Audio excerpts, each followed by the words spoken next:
Jamripsu and welcome. Thank you for joining our show. This is Khmer Youth Voices for Justice. This is part of the CNRP-America live show. My name is Linda Wu. Again, thank you for joining our show. Welcome to our show. I am broadcasting live from Los Angeles, California. We have a topic, what we call social impacts of corruptions. The reason I'm choosing this topic because last week the Transparency International released the corruptions index for Cambodia. So we will talk about that. Also, I have two wonderful guests that I will be introducing later. But before that, as always, please help to support our petitions, ending impunity for justice in Cambodia. As always, thank you for your continued support with the petitions.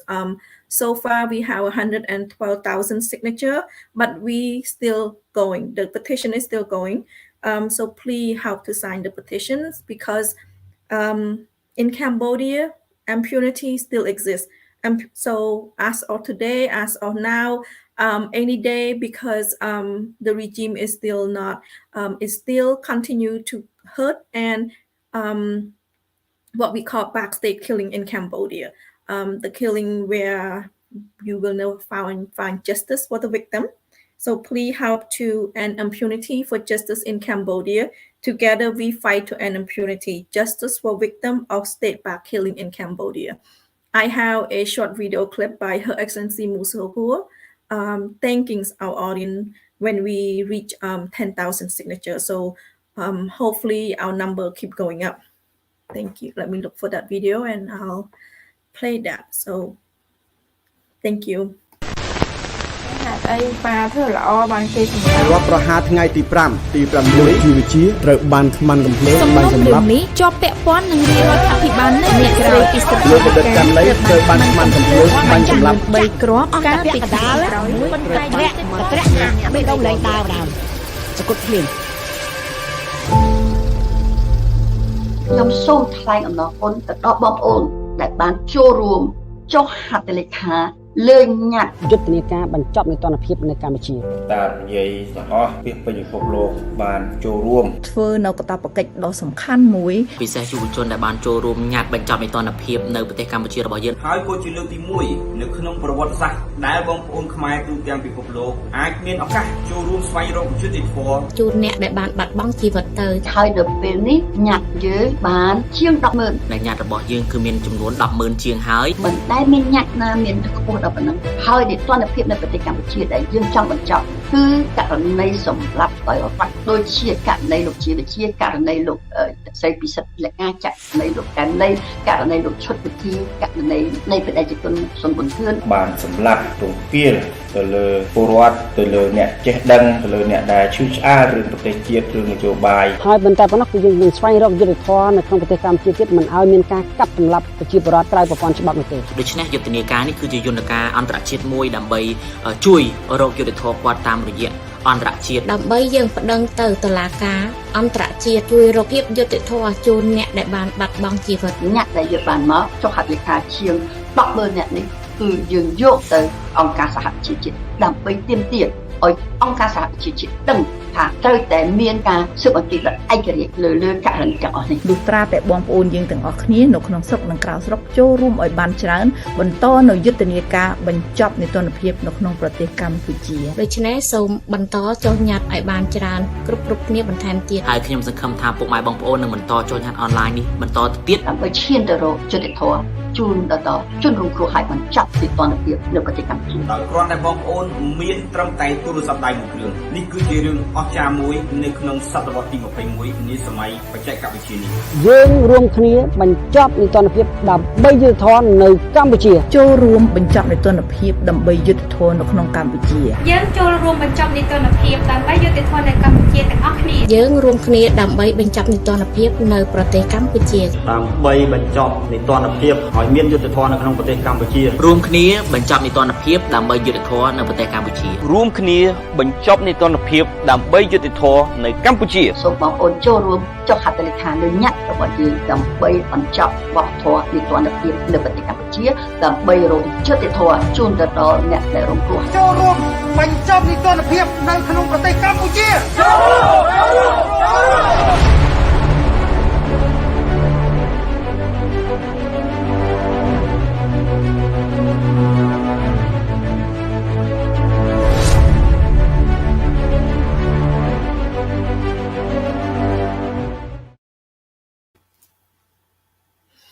Thank you and welcome back.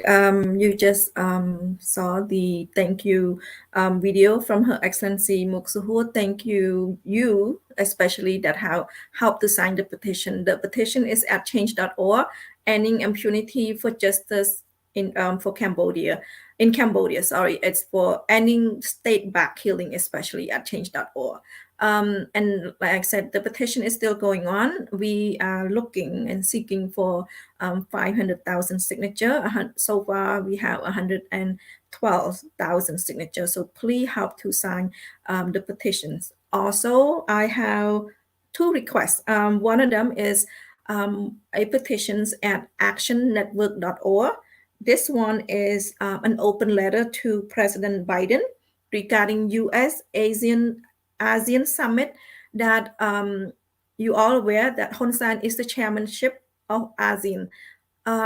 President Biden last year have invited the ASEAN 10 countries to come to the United States to have a face-to-face meeting summit. We have an open letter that we would like you, the audience, and everyone to help sign the petitions. We do not want Hun Sen to be here. We do not want Hun Sen to step his foot in America, because this is the land of the democracy and the land that respects human rights. And he does not respect human rights. And it's been working, and you all aware, January 7 and 8, he went to Myanmar. And why the reason he went to Myanmar? To meet and shake hands with the military leader, without discuss the situation with the other 8 members. So it's all for his benefit. And they both dictators. So please help to sign the petitions at actionnetwork.org. It's called President Biden U.S. ASEAN Summit, open letter to Joe Biden. So please head to change.org and actionnetwork.org and also change.org to sign both petitions. I usually start my show by let me see. Can the audience hear me clearly? Let me see. Okay. When you I usually start my show by giving current event. Also, lately people have asked me why I'm doing this show. I live in the United States. We are here speaking English, and this is the only English show. We have other shows 6 days per week on CNRP-America live, speak Khmer, and I'm the only one that speak English. The purpose of this show is to basically bring awareness, one thing, and also to reach out to the new generations, maybe the second, the third generations that actually speak little Khmer and a lot of English, fluent in English. So we want to reach out. We want to reach out to the youth. We want to reach out to the second or third generation of Cambodian American, and also have them aware of the current situation in Cambodia. So on that said, I have 2 guests tonight with me. Both guests will help us to basically we're going to listen, we're going to learn from each other and also from their personal perspective. Our topic today is social impact of corruptions in Cambodia. Also, we will talk about corruption in America, but also talk about, and they will give the input. So basically, social impacts of corruption, because the Transparency International, global coalition against corruptions, came out with Cambodia. The year 2021, Cambodia is ranked number 157 out of 180, so it's still corruption. So I will bring out to my guests. Let me bring one of my guests at a time. Her name is Somaly New. She's been here. She is in Fresno, California. She is in CNRP-A supporter. Good evening. To be soup on. You all. How are you? I'm doing fine, thank you. How about yourself? Good, thank you. How's Fresno? Can't complain. We're in the Central Valley, so hey. So what you've been up to? I think it's been maybe a month or so when you last was here.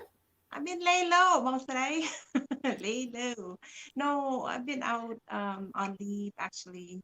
Did some surgeries and going through the healing process, staying home, taking a little mini vacation, and I'm about to report back to work shortly. Okay. Whatever you've been through, you look great. Oh, well. And thank you for being here today. And as always, I appreciate that you're here. And I know Somaly and I, we normally go protest together. That's how we met.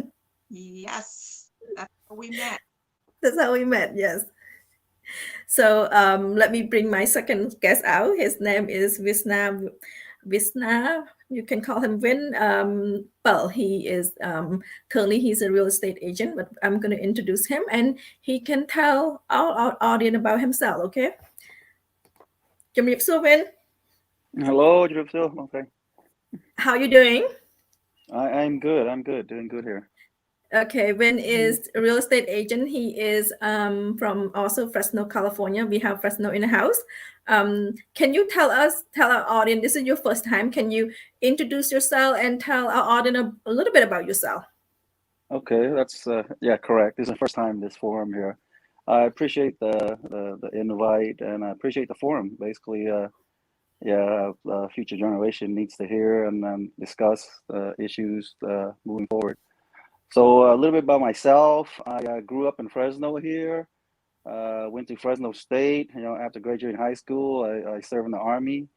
So I went to the Army and then went to Fresno State. After graduating Fresno State, I went into teaching for a while and didn't like that. So I went into officer training school with the Air Force and got commissioned as an officer.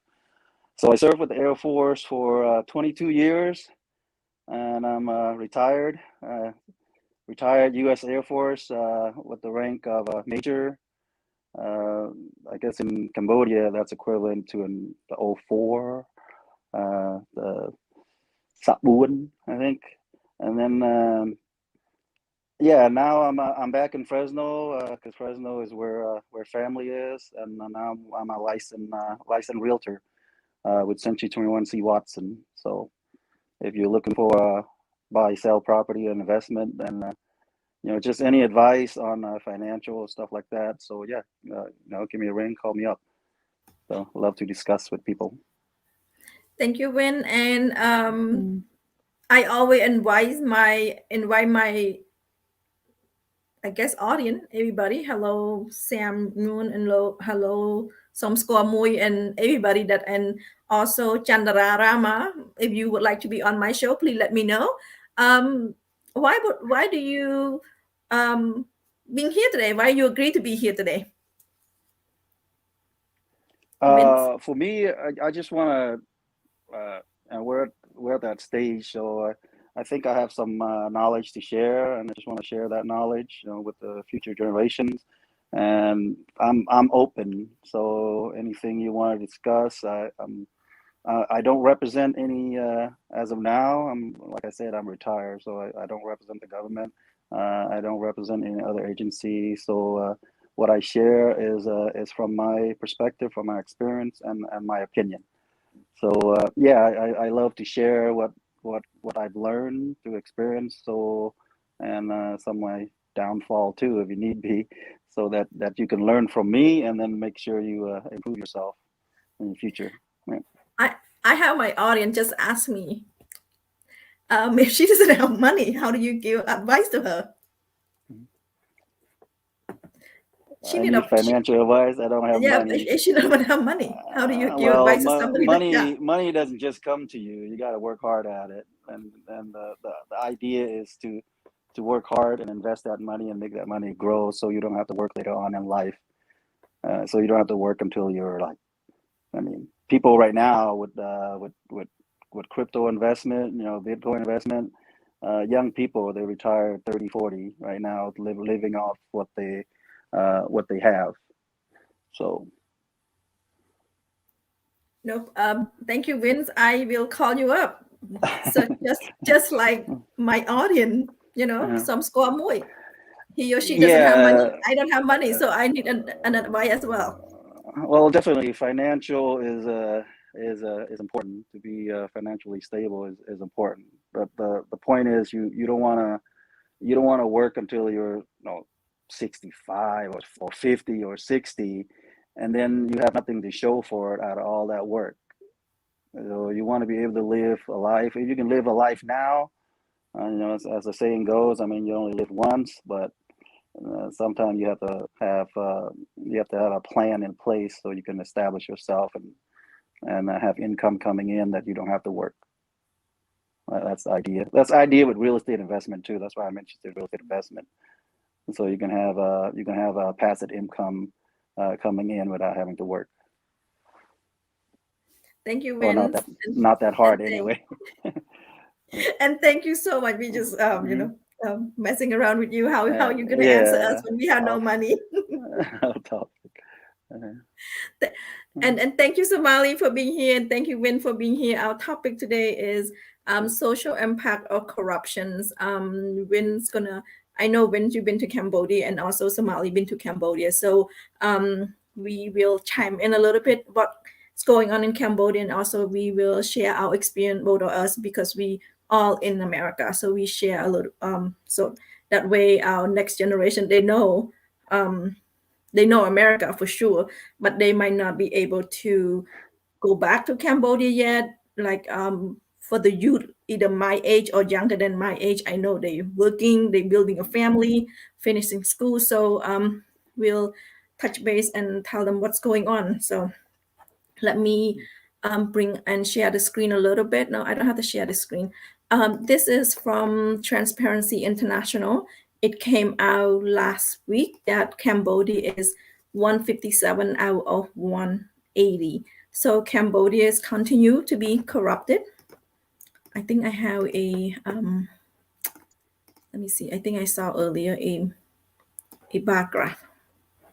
So this is the bar graph of what's going on. 2020 is 160. 2021 is 157. So they are improving a little bit by a couple points, but it's still not enough. When you live in America for a long time, when you see corruptions, how do you know that it's corruptions or not just normal daily life activity? Well, corruption is basic dishonesty and basic abuse of power if you're in a position of power. So, for example, bribery and allowing people to cut in line, or taking favoritism, taking this and that over another person. So it's not being fair to the general public. So that's a form of corruption, and you can see it. I mean, it's sometimes it's obvious. Sometimes if a person is not transparent, that means it's not forthcoming. So that means they're hiding the truth, and it's not corruption. It's not illegal, but it's ethical and unethical also. I mean. Thank you. And Somaly, you've been to Cambodia. So how's corruption in Cambodia? Now that Cambodia is 157, should it be 157 or should it be like 180? Well, in my opinions, 157 is good enough. But all of that matter of fact is that I think personally, the reason why I dropped down to the bottom like that at 157, hey, because of all those assets that was freezed up, right? Assets freezed up, things are being blocked. A lot of things are not going from inside to outside. We need more people, activities that's still happening here from inside and outside. We need both. We need both to join together. We need more going because there's no dialogue still. We want dialogue. We want changes to happen. And yes, 157, yeah, it's still corruption. It's still bad, but I don't think it's because of the infrastructure that's changing. I don't think there was anything that makes changes that stopped in a way. I think it's because of all of the stuff that we've been doing to freeze all those assets from going in and out, and they are not making anything to go in and to go out. That just like. Have you experienced corruption in Cambodia? Can you see corruption in Cambodia? Yes, Bong. Last time I went to visit Cambodia, to visit Siem Reap and stuff like that. But just for an example, going to the just go through. As soon as I stop at the airport, there were, fees, charging over fees that are not, realistically, or by the book. And they're just things, people that works, underneath the table, that wasn't really working. Technically, there's outside people that's working in there that doesn't really belong. What I've seen much more worse is at Siem Reap though. But yeah, I've seen where they charge things that we already paid, like for example, Visa, double pay. We already paid Visa here out in the U.S. and then when you go into the Cambodia, you end up they end up charging you again, and there's like nothing that you really can say. It's either you pay or you can't go in. That's pretty much it. So yeah, So more to it. So thing doesn't move until you give them a couple of pieces of green. Yeah, pretty much. Yep. Thank you, Somaly. Anything move if you go to DMV? Can you give them a couple pieces of the green in your wallet and anything move? The line move at all in the American that DMV, and over here that actually is not moving at all and seem to be so busy. Can you maybe pull your wallet and say, hey, anything like that? Over here is people are still accountable for their action. I mean, to bribe, if you openly bribe a government official, I mean, if you get caught or call on it, you be prosecuted. I mean, you go to jail, take time. As a military officer, when we have meetings with contractors and stuff like that, this is just from my experience, right? We're not allowed to take gifts in a way, and you have to report it. I mean, you have to report anything over $25. I mean, and then you're not allowed to give gifts and stuff like that, and you have to disclose financially also. If you held a position, you don't want any conflict of interest, so you have to disclose your investment, your financial assets, and stuff like that. So it's on record. So you like say, for example, right? You have a project or you work with Boeing or many of the defense contractor like Lockheed Martin or Raytheon and stuff like that. They don't want you to be investing in Raytheon stock or something in that nature, because that'd be conflict of interest, because you're working for the government and you represent the government.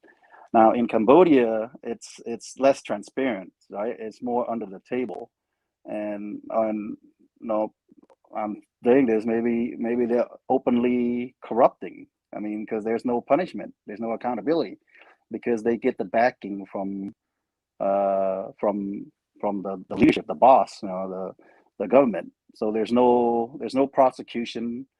I mean, this is hearsay.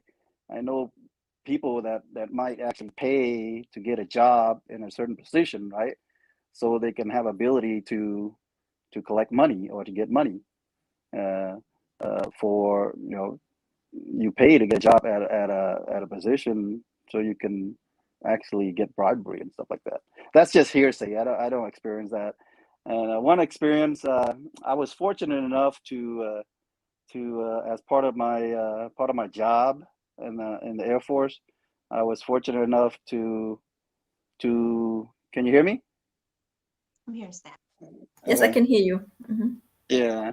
No, I was fortunate enough that they sent me to work at the U.S. Embassy there, So that was a great experience, and they actually sent me there twice. So one time I work at the U.S. Embassy, and another time is just actually for schooling. So I was assigned a teacher in a school, and just to learn the Cambodian language and the culture. I was supposed to be the Southeast Asian expert for the Air Force. So whenever they come to, whenever they need help or translation or something like that, they would come to me, and I would provide them guidance and stuff like that. So I was fortunate to do that, and I did experience some maybe small time, like at the airport. They ask for for money for coffee and stuff like that. So I gave it to them. I mean, but it's just more on the table, and can you help me out for coffee or something like that? And when I went to visit Siem Reap, they pulled me over. I was riding the tuk tuk thing, and they pulled me over. And then when I guess a police or a guard there pulled me over. And then when I start speaking Cambodian, they say, "Oh, you're Cambodian," and then they just let me go. They just let go. And another instant was we were traveling as a group, and there's like a road guard. They pull other people gets to go free and stuff like that. And I guess if you're suspicious, you get to pull aside, and we offer some money and stuff like that, and they let us go. So that's a form of a low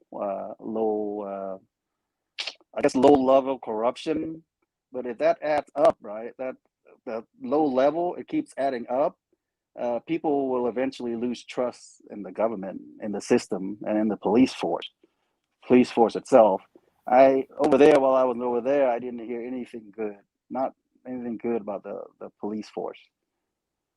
So, and in the military, same way, I don't hear anything like the actual people on the street that says they're proud of their police force. No, the police is there for them, to protect their their values, and protect their properties, and saving lives kind of thing. I don't hear none of that.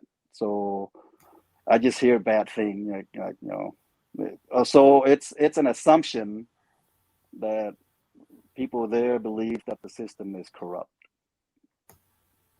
That's What my do you hear on the street regarding the army and the police, all these authority? Well, I just don't hear anything good from the actual people that's walking the street. From the tuk-tuk driver, from from the people that's visiting. And it's just assumed that the police is, whenever they get stopped, you assume they're gonna ask for some kind of money. When you're talking about contract, Boeing contract, it actually ring a bell on my head, and a ring a bell regarding the road system, the road construction in Cambodia. Does not matter how many times they fix it, no matter how many times they do it, it's always get ruined. You experience that. It always fixing no matter what. Well, it's And not a lot of pothole. Sometime like in our contracting process, the lowest bid is not always the correct bid, because you got to review the contractor's history. You got to review that they are capable of doing the job and the quality. But I can't speak for the Cambodian government, but I don't really know. I can't speak for them. The quality there is, I heard you're right. The quality there in terms of road, sometimes they might just get the lowest offer. They go with the lowest offer, and some contractors do that. They make a low bid offer, and then they get accepted, and the project is going to be over cost, and it's going to be overrun and over schedule, and then they come back and ask for more money later on. So, and I can't speak to the corruption, but there's a plausibility that there might be, a connection there, because usually if it's a network kind of thing, right? A person, you do business with them, and then you give them more contracts and stuff like that. But in the U.S., there's an oversight committee that rules that out. I mean, you can't really do that. I mean, you could go to jail and be prosecuted. So I don't know. They have the system over there like that. Let me show you something. Mm-hmm. Let me show you. This is This is called Anti-Corruption Unit in in our country. Cambodia. It's short for ACU. Let me see. So the Cambodian government passed the anti-corruption law in March 2010. Under the law, any official found guilty of corruption can face up to 15 years in prison. Under Cambodian anti-corruption law, people who resort to facilitate payment to obtain government services will now face penalty. This also applies to government officials on the receiving end. So they have this ACU unit in Cambodia. Yeah, and we still talking about, and they still rank 157.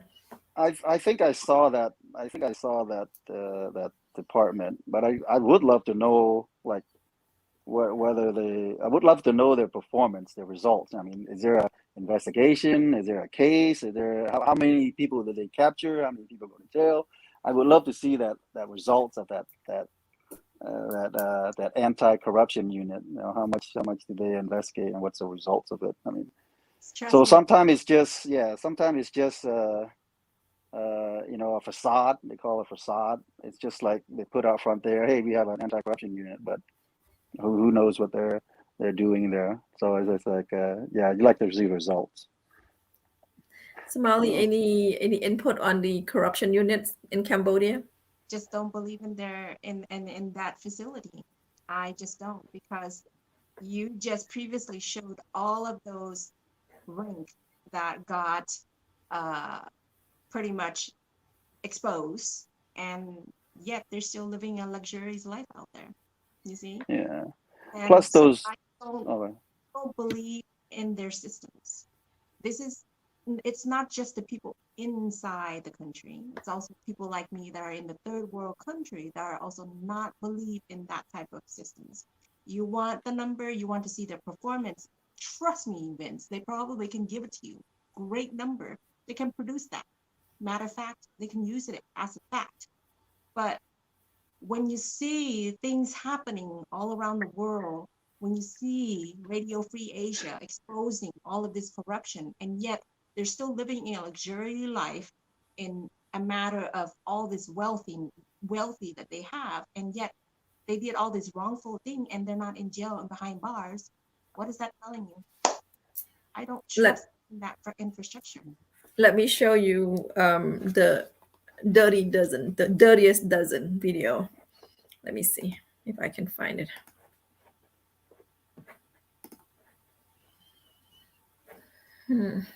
Let me see.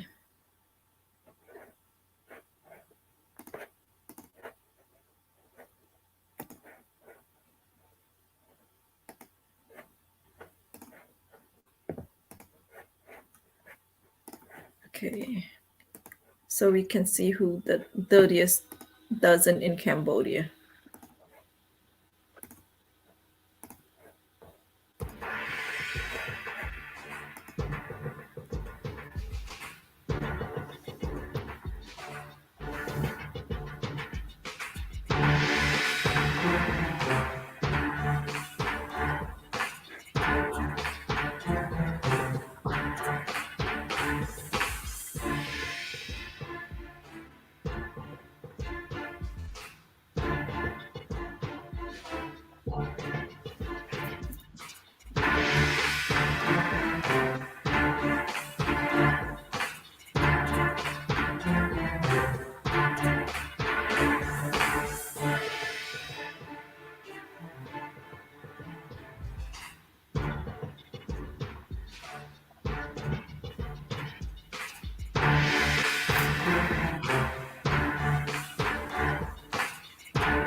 That's what we call the dirtiest dozen. We also call the dirtiest dozen in Cambodia. 12 general, 12 5-star general that is supporting that making modest income salary throughout their career, and they have accumulated unexplained wealth. That's so much money that they couldn't even store in Cambodia. They had to come overseas and buy 2.7 million villa cost of housing in overseas. And let me show you again, anti-corruption units. So I think it's only a building in there. Looking through that, we know it's triggered from the top. Wouldn't you agree, Vince, that it's go from the top instead of from the bottom up, the corruption? Yeah, that's correct. I mean, believe corruption it starts from the top because that's where the power exists. That's where the influence and the resource exists to create those corruption. I mean, if you're poor and you're working every day, there's hardly any way to corruption. Corruption is basically abusing your power and position for personal gains. So you have to have that position and that power in order to create that wide gap of corruption.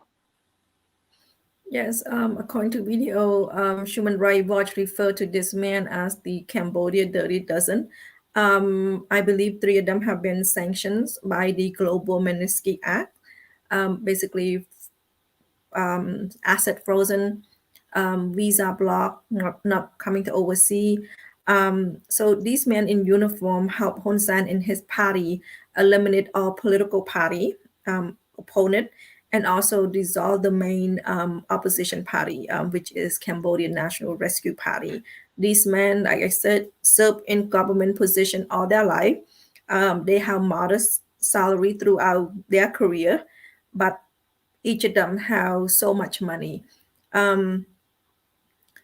So, Somaly, any thought into this? No, I mean, I just feel hopeless, it's not just today, it's not just tomorrow either. And the fact that the matter is that when you witness and seeing all these videos that's coming through from our country, I don't know about anyone else, it's me.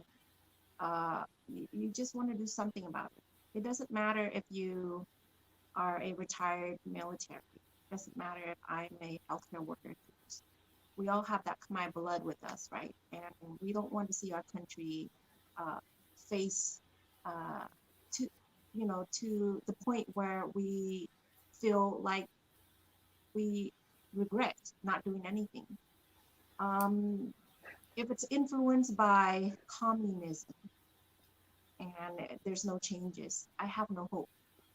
My thought in mind right now is I just pray every day, hoping that a good leader will emerge somehow and think more better of our people, not more of the power, because the power they already have. They grab some power, they clings on power, they already have. Now, I'm not there at the point, so I don't know what it is, what it needs to be, but you already have it. Share some of that.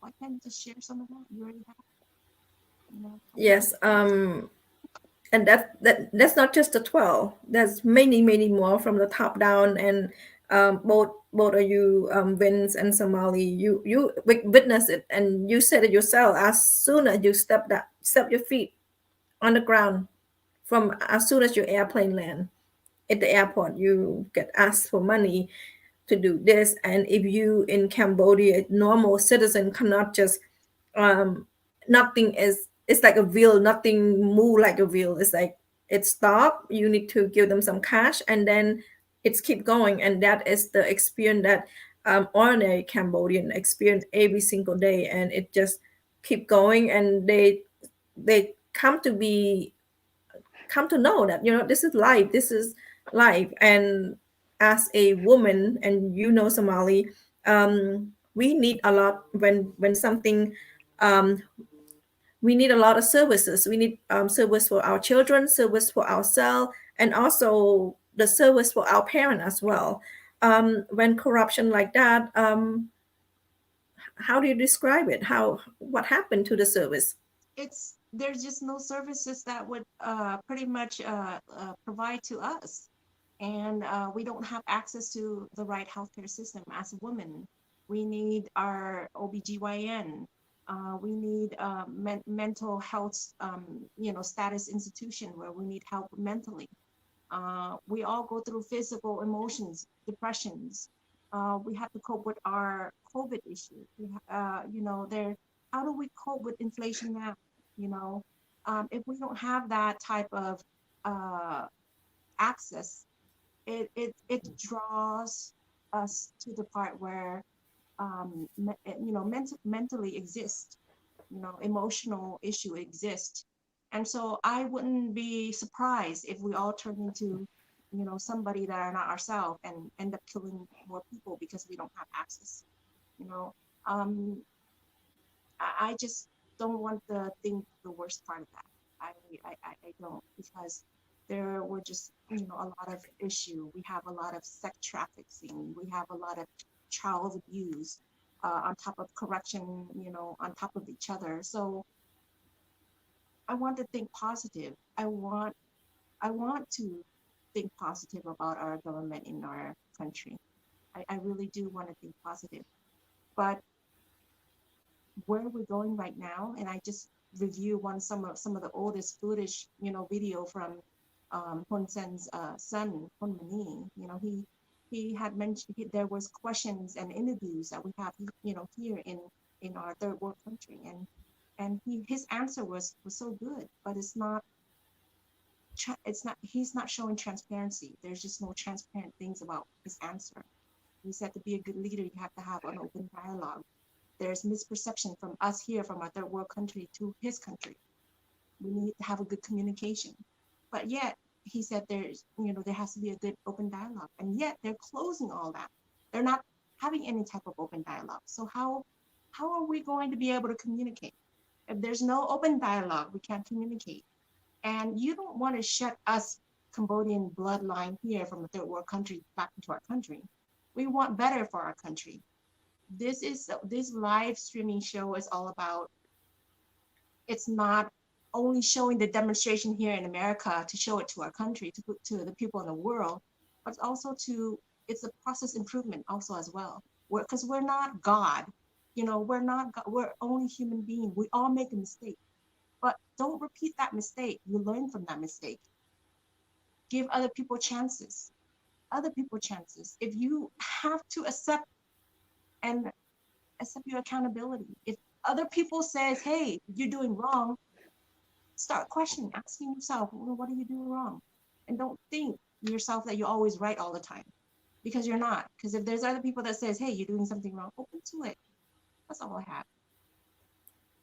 You brought up a good point when you mentioned one of the son.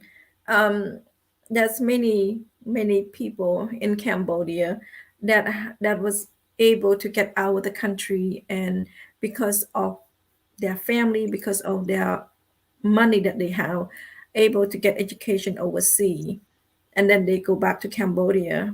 What did they do, Somalia? Do they change? Or did they help to improve Cambodia? Did they bring the Western culture, the Western thinking?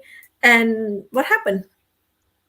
From my perspective, I don't see any good things about our country. Even though they have high education here. Hey, I'm only a high school diploma. What am I? I have no college degree.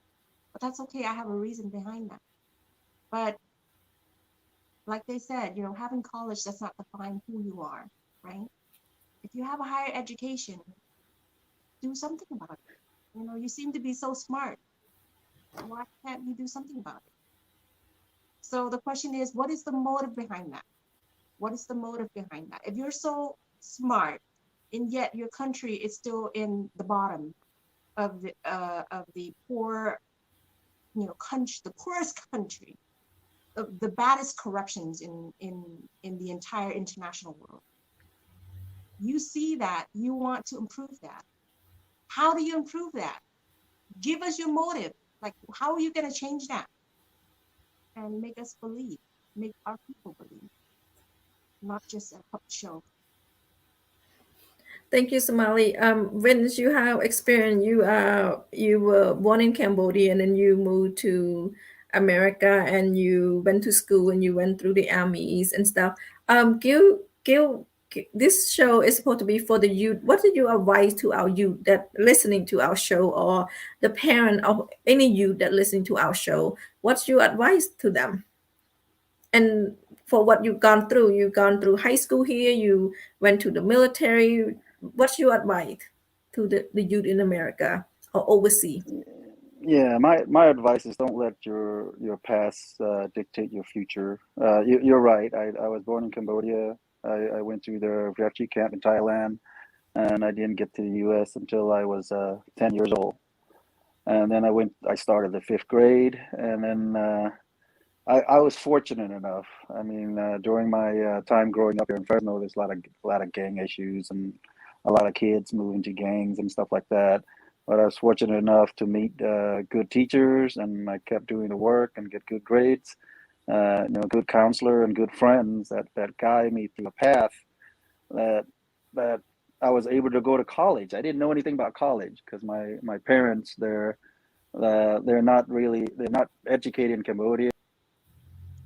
Ah, where are you? Disconnect. Okay. You know what? Just you and me, Somali. He was talking about his experience. How's your experience in America? This is a youth show. I want you to encourage the youth that should they keep going to school, should they getting their educations, and also I don't want our youth just to get education, finding a job. I want them to give back to the community as well. So how do you encourage that? Think back all of my entire life, I regret, I wish I could have been a better mother. I am a mother of 2 teenagers who are very successful now. They're both attending college and they have their own families, and they all move away. I'm single. But throughout my whole entire life, I have, I came here with my parent as a refugees as well. My background, we don't have a choice. We're coming from our country that have a war. We don't have an options to stay in our country. I am, my father's generation anyway, and we came here because we want, we want to survive.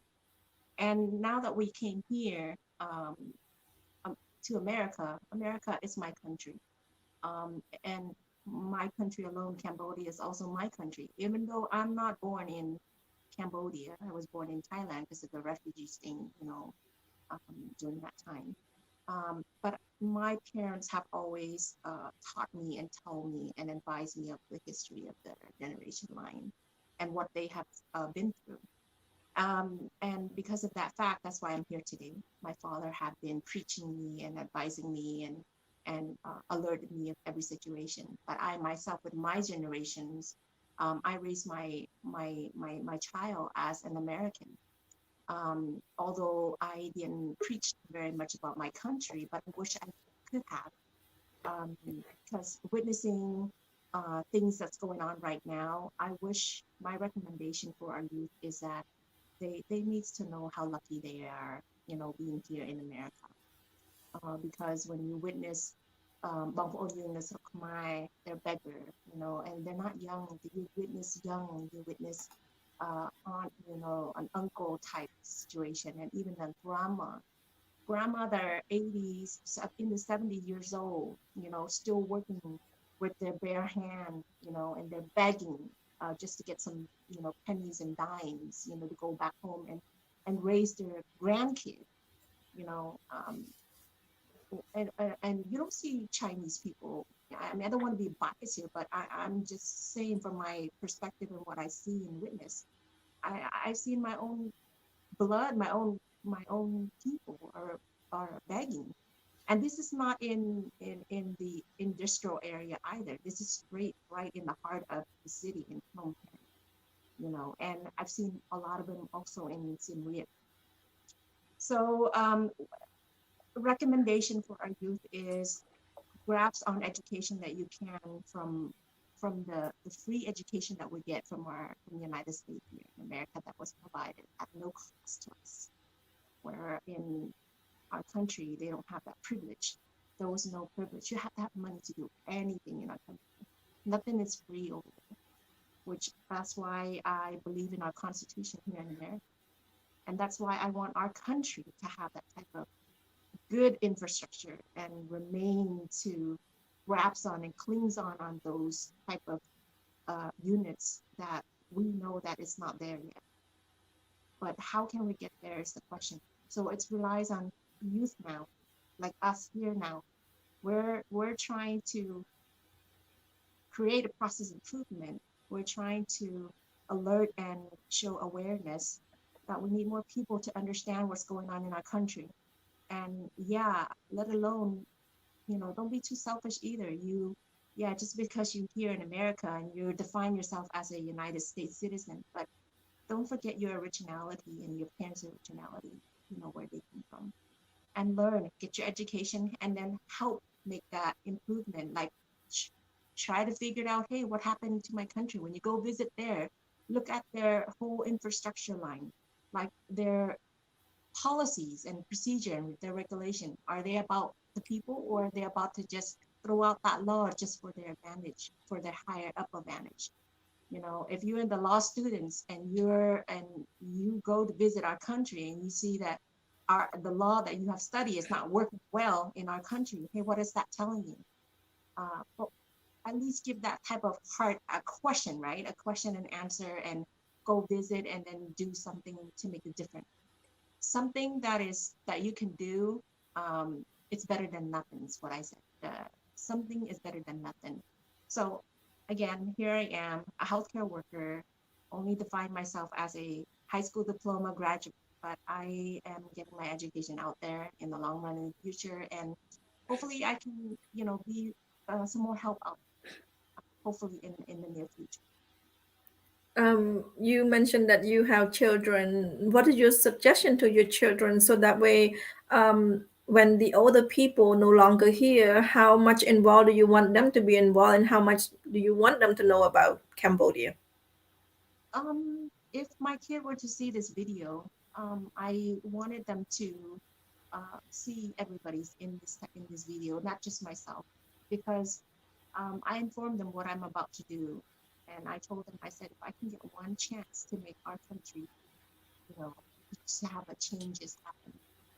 And I asked them, what would you do? And they're like, well, Cambodian is probably the grandparents' country, but it's not mine. I'm here now. Well, they're more worried about here in America than really to for your own country. But I looked at that as a selfishness thinking, because even though Cambodian is not your country, but at least the thought alone of thinking about your parents and your great grandparents and your whole general ideas of family lines and stuff, you're always going to link up to that regardless, whether you're an American or not American. If you have that bloodline that coming through there, that blood vein is going to pop, and in one way or another, you're going to question yourself, hey, what can I do to better that? Right?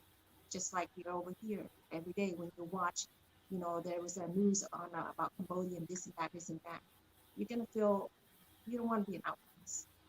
You want to do something.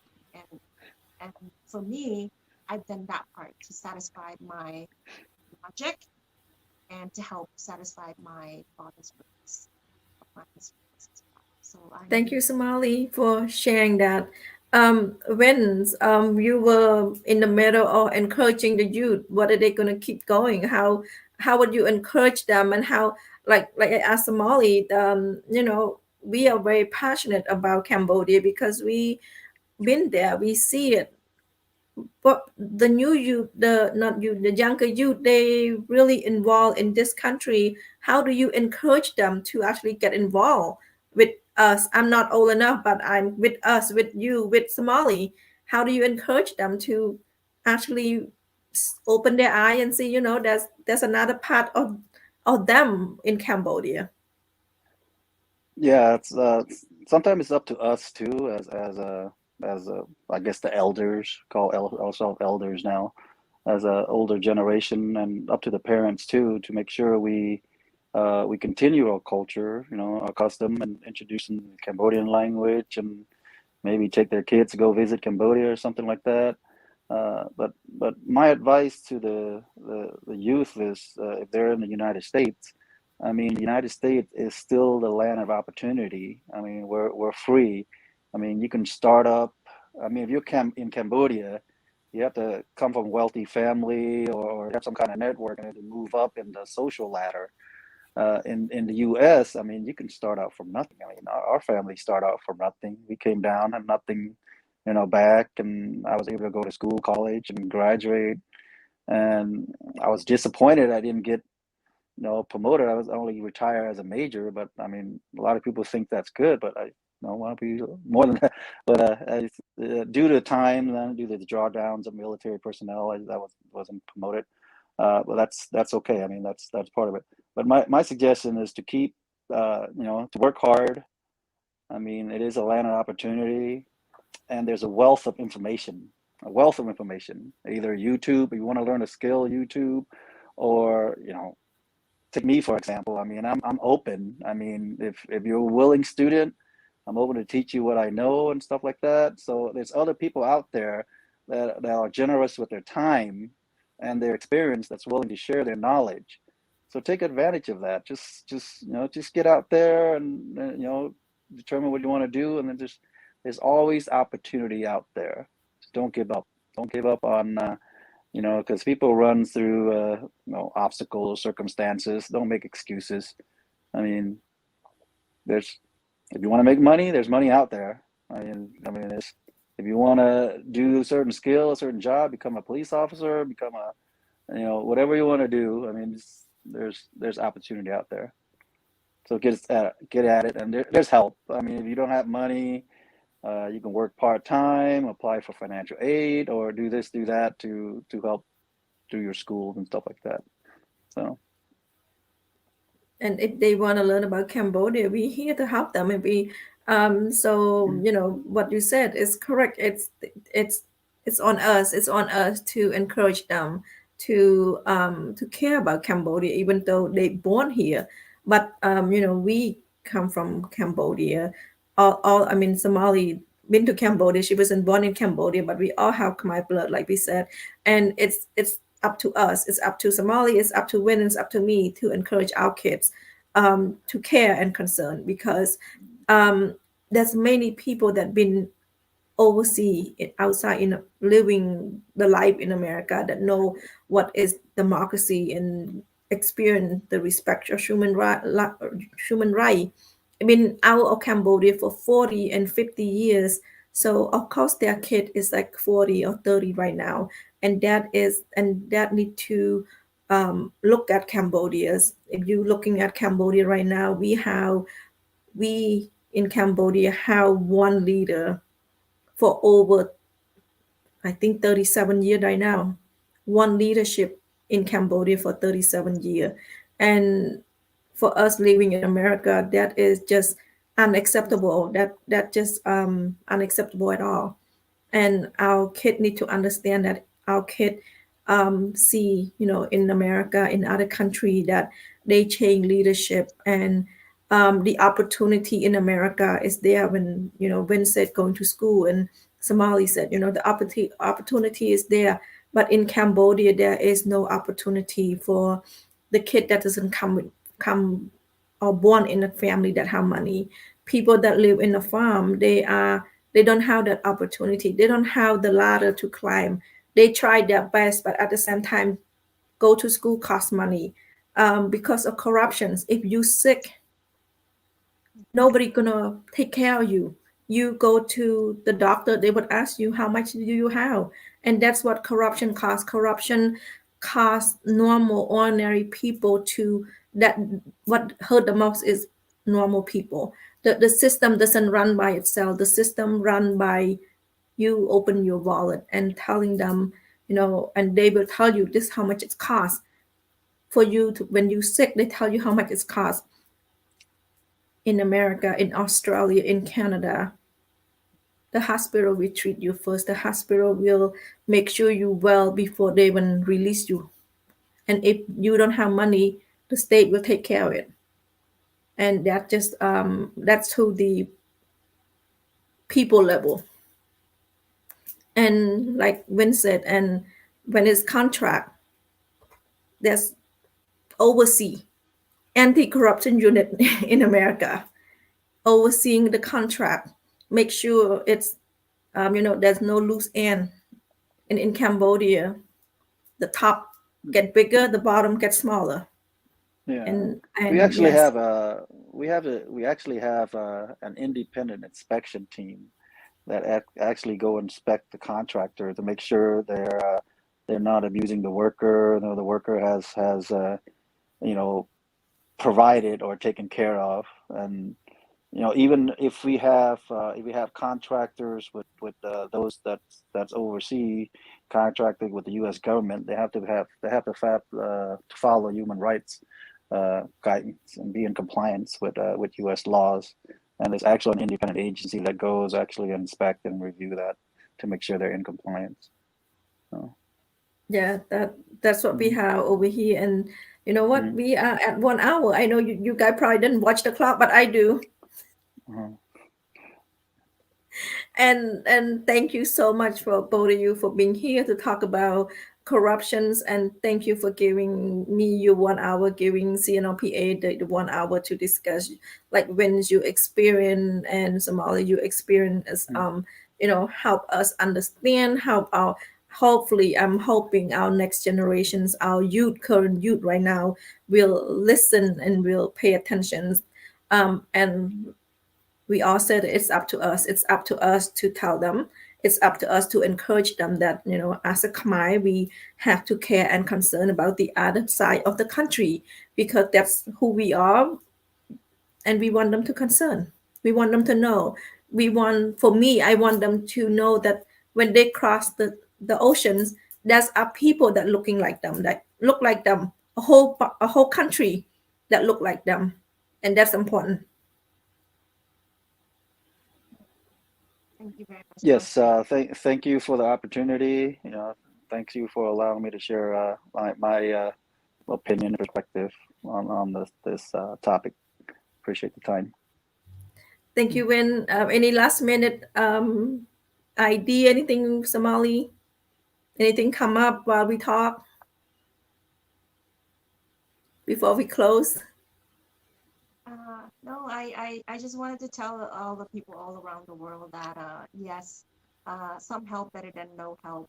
Reach out to us if you guys need, and as far as like Realtor over here, if you need help with Realtor, healthcare worker industry, I'm here. If you need some help, with your healthcare needs or whatever, I does financial screening, charities, and stuff like that. So I do have some feedback information if our Cambodians society needs that assistance. Even with you, Bong Linda, and CNRP, as a supporter, I am here. I am devoted here 100%. And we will keep advertising. We will keep alert, and we will keep our activity going until we meet our expectations. Yes, we give our time to the community in America. We give, and we also care, and that's what we want to the next generation to know. They know we do have a life in America. We do have family. We do have job. We do have commitment, but we do sacrifice and we do spend time and care about Cambodia, what's going on, because that's where our parent, our grandparent, that's where our blood, and that's where if you go to Cambodia, the whole country that look like us. not just to me. Every time I'm shocked when I go down there, because hey, this is what I look like, this is where I'm from, this is me. Even though I have a life over here, but we still care and we still concern. And all three of us are here because we do concern and we do care. And thank you so much, both Somali and Vin, for being here today. Thank you, Bang Sray. Thank you. Thank you. And let me know anytime you are welcome here. And when we will, one of my audience and I going to call you up how to save our money, but we don't have any.